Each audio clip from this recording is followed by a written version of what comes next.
નમસ્કાર મિત્રો, ફરી એકવાર હાર્દિક સ્વાગત છે મિત્રો તમારું આ અમારા આજના નવા વિડીયોમાં. મિત્રો, જીવનમાં સુખ શાંતિ અને સમૃદ્ધિ ત્યારે જ આવે છે જ્યારે જ્યારે લડાઈ અને ઝઘડાઓ ના હોય.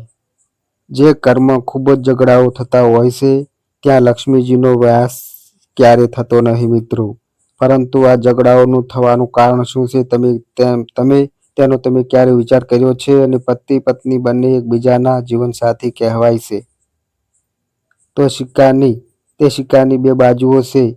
જ્યારે એક સ્ત્રી અને એક પુરુષના લગ્ન થાય છે ત્યારે એ જીવનભર અને જન્મોજન્મ માટે એક બંધનમાં બંધાઈ જાય છે મિત્રો. તે બંને વચ્ચેનો પ્રેમ જ તેમને એક બંધનમાં બાંધીને રાખે છે મિત્રો.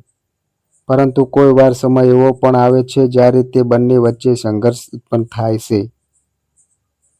તેઓ વચ્ચે ઝઘડાઓ થવા લાગે છે ત્યારે તેમને તેમનું સુંદર જીવન પણ કડવું લાગે છે.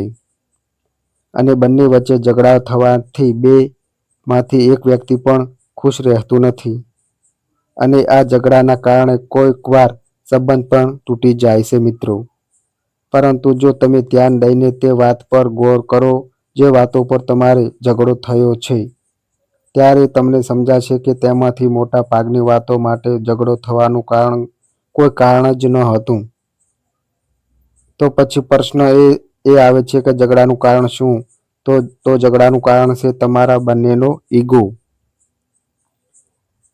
જો તમે ધ્યાન દઈને જોશો તો તમને સમજાશે કે તમે બંને એકબીજાને પોતાનાથી ઓછા આંકવા નથી દેતા મિત્રો. બંનેમાંથી જો એક વ્યક્તિ કંઈક બોલે તો તરત જ બીજી વ્યક્તિનો ઈગો હર્ટ થઈ જાય છે. અને આમ થવાથી બીજી વ્યક્તિ પણ શું કામ ચૂપ રહે તે પણ ઝઘડો કરવા માટે શરૂ થઈ જાય છે. આવું થયું હોય તો શું કરવું? તમારે બંનેએ સમજવું જોઈએ કે તમે જન્મોજન્મના સાથી છો. એટલે જ પરમાત્માએ તમારું મિલન કરાવ્યું છે મિત્રો. અને તમારા આ સંબંધને પ્રેમથી નિભાવવો એ તમારા બંનેની જવાબદારી છે. એટલે જ્યારે કોઈ એક વ્યક્તિ કોઈ વાતથી નારાજ હોય ત્યારે બીજી વ્યક્તિએ ભૂલો હોય કે ન હોય પોતાનો ઈગો બાજુમાં મૂકીને શાંત રહેવો જોઈએ. મહાભારતમાં પણ શ્રી કૃષ્ણએ અર્જુનને ગીતા ઉપદેશ આપ્યો એ પહેલા તેની બધી જ વાતો એક સારા શ્રોતા બનીને સંભળાવી હતી. અર્જુનની બધી જ વાતો સાંભળીને અને તેની બધી જ સમસ્યાઓ સમજીને ગીતા ઉપદેશ આપ્યો હતો. તમે પણ શ્રી કૃષ્ણની જેમ એક સારા શ્રોતા બનો. તમે પણ તમારા સાથીની પૂરી વાતો સાંભળો. જ્યારે તેની વાતો પૂરી થઈ જાય અને તે શાંત થઈ જાય પછી તમારી વાતો પર ચર્ચા કરો. તમને જો તમારી ભૂલ લાગે તો ચર્ચા કરીને તમે તેની માફી માગી લો. તમને પણ લાગશે કે તમે ખૂબ જ સરળતાથી એને માફી આપી હતી. અને કોઈ વાર તમારી ભૂલ ન હોય તો પણ એને પહેલા શાંત થવા દો. ત્યાર પછી તેને વાત કરો ત્યારે એ પણ તમને સમજશે અને માનશે કે આમાં તમારી ભૂલ હતી જ નહીં.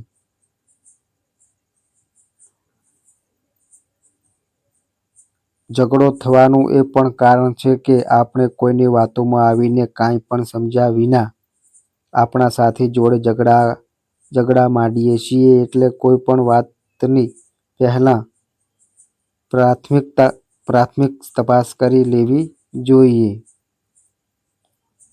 અને તેના વિશે તમારા સાથીને પ્રેમથી પૂછી લેવું જોઈએ.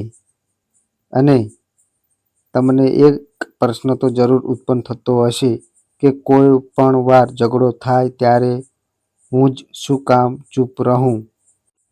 તો આ તમારો સંબંધ છે અને આ સંબંધને સાચવી રાખવો એ પણ તમારા બંનેની જ જવાબદારી છે.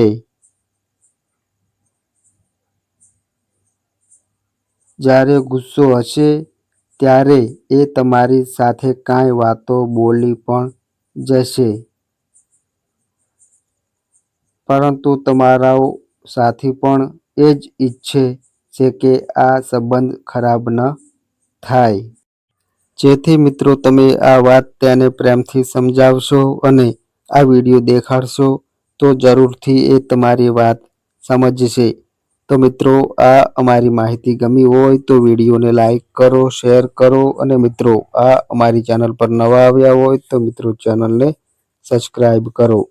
તો બસ મિત્રો આજે આટલું. ફરી મળીએ એક નવા વિડીયો સાથે. ત્યાં સુધી બધા મિત્રોને હર હર મહાદેવ.